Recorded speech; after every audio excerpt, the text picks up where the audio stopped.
이번 시간에는 고교 기초수학 19강 살펴보도록 하겠습니다. 18강까지 우리가 1차 방정식을 살펴보셨죠? 그래서 18강이 연립 방정식이었는데 19강은 드디어 이제 1차 부등식 부분에 들어가도록 하겠습니다.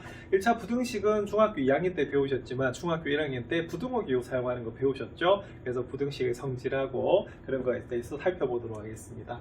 일단 부등식, 부등식이라고 하는 것은 그죠? 부등호가 들어간 식이 우리가 부등식이죠. 그래서 부등호 모두 몇 종류다? 모두 4종류가 되겠습니다. 이것을 사용해서 수량 사이의 대소관계를 나타내는 건데요. 그래서 우리가 부등식에서 중요한 건 뭐냐면 크기를 비교하는 겁니다. 그래서 여기는 부등호의 방향이 대단히 중요하죠. 그죠? 자, 그리고 방정식이라고 하는 것은 일단 등식이 돼야 됐었는데 등식은 등호를 쓰는 거였죠. 그래서 등호나 부등호나 가운데 있어서 양쪽으로 나뉘어지게 됩니다. 그래서 왼쪽을 무슨 변? 좌변, 오른쪽을 무슨 변? 우변이라고 하고 합해서 뭐라 부른다? 양변이라고 하죠. 자, 이거는 등식하고 부등식이나 용어는 비슷하다, 똑같다라고 볼 수가 있습니다. 자, 그리고 부등식의 표현을 잘 보셔야 되는데 부등식의 표현은 뭐냐면 그 크다 작다를 부등호를 기준에서 나타내는 걸 말을 하는 거예요. 그래서 A는 B보다 작다라고 하면 우리가 국어에서는 은는이가 붙는 게 주어지고 그죠? 그래서 보통 A는 하면 주인공이 누구가 되냐면 A가 된다고 볼 수가 있습니다. 근데 수학에서는요, 뭐 기준이 따로 없지만 보통 어디가 기준이냐면 왼쪽이 기준이거든요. 그래서 우리가 배웠을 때 자, 왼쪽에다 A를 적고요. 자, 비교당하는 걸 뭐다? 우리가 오른쪽에 적는 겁니다. 그래서 A가 작으면 자, A쪽이 오므러들고요. B쪽이 크면 B쪽으로 벌어지면 되겠죠. 그래서 이게 부등호 우리가 모양이 중요하다 볼 수가 있습니다. 그리고 작다하고 같은 말이 우리가 미만하고 같다라고 배우셨죠. 자, 근데 꼭 A를 왼쪽에 적어야지 답은 되는 건 아니에요. 그래서 이렇게 A를 오른쪽에 적으셔도 되는데 보통은 수학에서 기준이 어느 쪽이다? 왼쪽이라 보시면 좋습니다. 그래서 이때는 우리가 A를 왼쪽에 적어서 A는 B보다 작다로 나타내시면 되겠어요. 자, 크다의 다른 이름이 뭐다? 초가죠. 그래서 우리 A 쪽으로 이렇게 벌어지면 되겠고요. 부등호 방향이. 자, 그다음에 작거나 같다라고 하는 것은 이하하고 같은데 그때 이렇게 등호가 들어가는 그런 경우입니다. 자, 크거나 같다 뭐다? 이상 맞죠? 여기 등호가 들어가는 부분이기 때문에 우리가 이런 부등식의 표현을 잘 기억하셔야 되는 그런 부분입니다. 자, 그리고 세 개를 비교할 때는 기준 되는 거 어디다 적었었죠? 그렇죠? 가운데 적었었죠. 예, 그런 것을 중학교 1학년 때 배우셨습니다. 자, 그래서 A가 B보다 크거나 같다라고 하는 것은 A가 크다 또는 우리가 A는 B하고 같다라고 하는 뜻이라는 것도 배우셨고요. 자, 그 다음에 여기 2번을 보시면요. 우리가 중학교 1학년 때 배우셨는데 자, 크지 않다라는 말은 좀 조심해야 됩니다. 자, 크지 않다는 말은 작다가 아니지요. 왜? 크기를 비교하면 어떻게 되죠?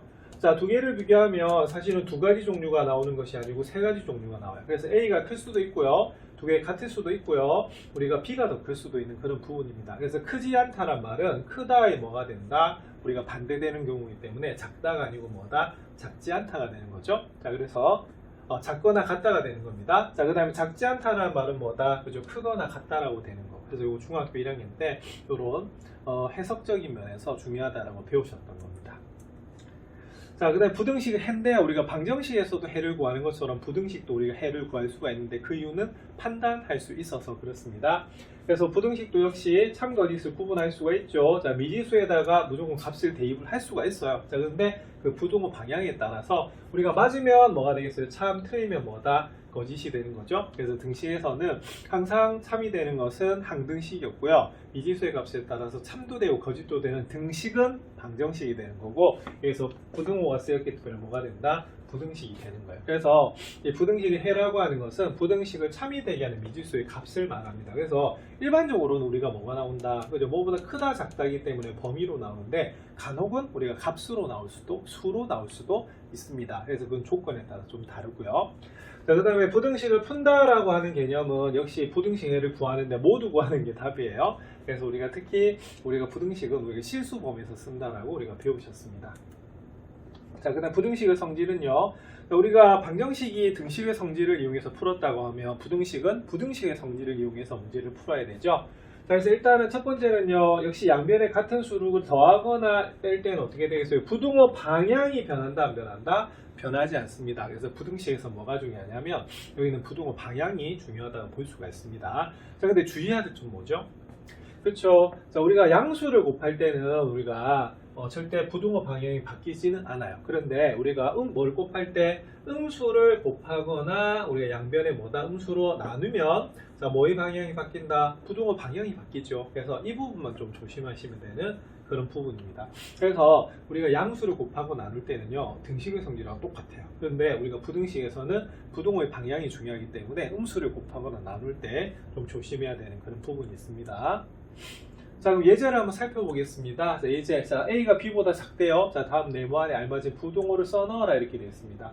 자, 1번 잘 볼까요? 자, 2A-3하고 2B-3을 물어봤는데요. 자, 이때는 뭐부터 구하셔야 되냐면, 자, 곱해진 것부터 먼저 구하셔야겠죠. 그래서 2A하고 2B를 보시면, 자, 우리가 A가 B보다 작기 때문에 양수를 곱해서 부등호 방향의 변화가 없고요. 자, 거기다가 똑같은 수를 뺐기 때문에 이때도 부등호 방향은 변화가 없다라고 보시면 됩니다.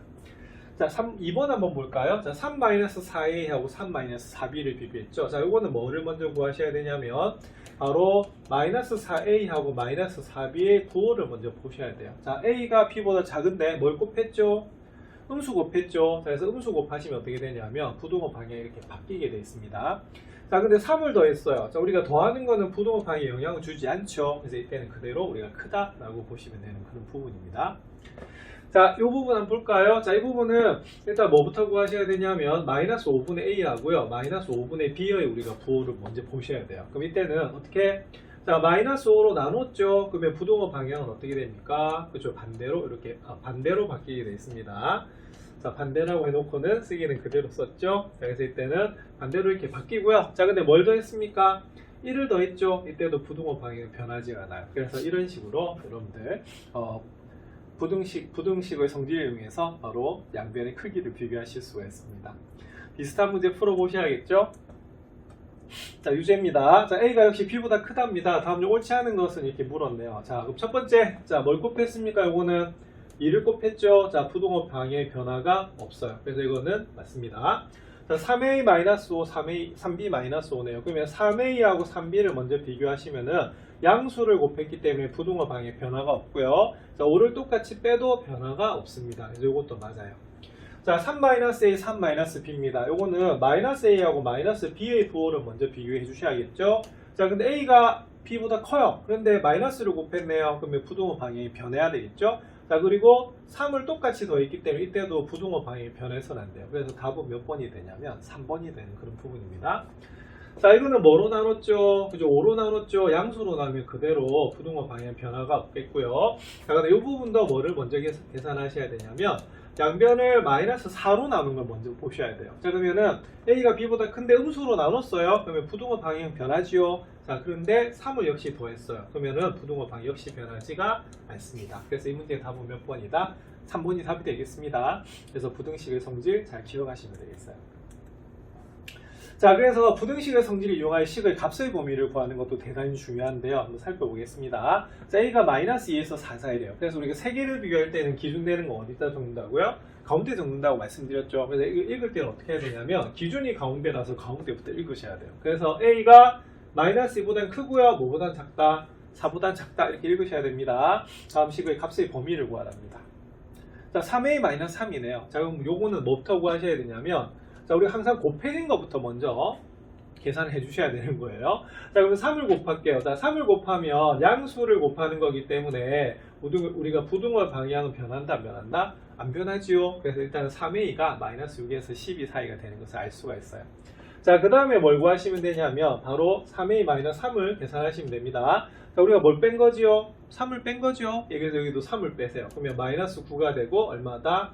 여기서는 3을 빼면은 우리가 바로 9가 되는 그런 부분이죠. 자, 근데 우리가 더하거나 빼거나 하는 것은 부등호 방향이 변해요, 안 변해요? 전혀 안 변하죠. 그래서 바로 이런 식으로 우리가 값의 범위를 구하실 수가 있습니다. 자, 2번 -2a 더하기 1의 범위죠. 그럼 이거 조심해야 될 게 하나가 있어요. 자, -2a 범위는 그럼 어떻게 되냐면은, 자, 여기 있는 -2에도 -2를 곱하셔야 되거든요. 그럼 얼마다? 4 되는 거 맞죠? 자, 그 다음에 4에다가도 뭘 곱하셔야 되냐? 마이너스 2를 곱하셔야 돼요. 그래서 마이너스 8이 되는데 음수를 곱하면 어떻게 됩니까? 부등호 방향이 변한다고 우리가 배우셨죠? 자, 그런데 수학에서는요, 특히 부등식에서는 자, 항상 작은 걸 어느 쪽에 쓴다? 왼쪽에 적게 돼 있어요. 그래서 우리가 마이너스 8을 왼쪽에 적어 주시고요. 이게 방향을 바꾸는 것도 대단히 중요합니다. 그리고 수직선에서도 왼쪽에 있는 게 작고 오른쪽에 있는 게 크잖아, 맞죠? 자, 그 다음에 뭘 하시면 되냐면 여기는 1을 더해가지고 우리가 범위를 구하시면 돼요. 그러면 이 상태에서 우리가 1을 더합니다. 그럼 여기 1 더하면 얼마죠? 마이너스 7, 여기다 1 더하면 얼마죠? 5가 되는 거 맞습니까? 근데 1을 더하면요, 부등호 방향에 변화가 없어요. 그래서 이 문제의 답은 마이너스 7에서 5 사이라고 볼 수가 있습니다. 자, 비슷한 문제 한번 살펴보겠습니다. 자, x가 마이너스 1에서 3 사이라고 합니다. 자, 다음 식의 값의 범위를 한번 구하시오라고 되어 있는데요. 자, 1번 2x 플러스 5입니다. 그럼 이것도 뭐부터? 그죠? 2x 범위부터 먼저 구하셔야겠죠? 그럼 2x 범위는 우리가 2 곱하면 마이너스 2 곱하면 얼마다? 6인데 양수를 곱했으니까 부등호 방향에 변화가 없어요. 자, 그 다음 5를 더해야 되겠죠? 자, 5를 더하는 거는 마이너스에다 5를 더하면 3이고요. 6에다 5를 더하면 11인데, 자, 더하는 거는 역시 부등호 방향 변화가 없습니다. 그래서 이 문제의 답은 이렇게 풀 수가 있습니다. 두 번째 4-x네요. 자, 뭐 먼저 구해야 될까요? 요거부터 구하셔야겠죠. 자, 그러면 마이너스 x는 여기다 마이너스 1 곱한 거예요. 자, 그럼 마이너스 1에다가 마이너스 1 곱하면 1이고요. 3에다 1을 곱하면 얼마다? 마이너스 1을 곱하면 마이너스 3이죠. 근데 음수를 곱했으니까 부등호 방향이 변해요. 자, 그런데 여러분 연습을 많이 하시면 지금 이제 고등학생 돼야 되니까. 그럼 이때는 바로 이렇게 여러분들 왼쪽에 쓰셔도 됩니다. 아시겠습니까? 네. 자, 그 다음에 뭐 해야겠어요? 자, 4를 더해야겠죠? 그래서 4-x는, 자, 여기다 4 더하면 얼마다? 1, 여기다 4 더하면 얼마죠? 5가 되는데, 더하는 건 부등호 방향이 변화가 없어요. 그래서 1에서 5 사이라고 볼 수가 있습니다. 마이너스 2x 마이너스 3의 범위 한번 살펴보겠습니다. 자, 그럼 요거는 뭐부터 구해야 될까요? 마이너스 2x의 범위부터 구하셔야겠죠? 그래서 x가 마이너스 1에서 3 사이니까, 자, 마이너스 1에다가 마이너스 2 곱할게요. 그럼 얼마? 2죠? 근데 요거를요, 요쪽에 살짝 쳐볼게요. 어차피 바뀔 거니까. 자, 그 다음 3에다가 마이너스 2 곱하겠습니다. 얼마다? 마이너스 되는 거 맞죠? 그래서 요거는요, 요렇게 먼저 쓰셔도 관계는 없으실 것 같아요. 자, 그 다음 어떻게 해야 될까? 자, 그죠? 우리가 3을 빼야겠죠? 그러면 3을 빼면 마이너스 9에서 3을 빼면 마이너스 6에서 3을 빼면 마이너스 9가 되고요. 2에서 3을 빼면 얼마다? 마이너스 1이 돼요. 근데 우리가 빼는 거는 우리가 부등호 방향이 변화가 없습니다. 그래서 바로 마이너스 2x 마이너스 3의 범위는 마이너스 9에서 마이너스 1 사이라고 볼 수가 있어요. 자, 이렇게 해서 19강이 마무리가 되었는데요. 제목은 1차 부등식이라는 말이 들어갔지만 실제로 1차 부등식은 아니었고요. 일반적인 부등식을 살펴본 겁니다. 그래서 크기를 비교할 때 쓰는 기호가 뭐다? 부등호가 되겠죠. 그래서 부등호가 들어간 식이 뭐다? 부등식입니다. 그리고 방정식에서 등식의 성질을 위해서 방정식을 풀었듯이, 자, 방정식을 푼다는 것이 해를 구하는 거였죠. 그래서 부등식에서도 부등식의 성질을 위해서 해를 구하는 방법을 다음 강에서 한번 살펴보도록 하겠습니다.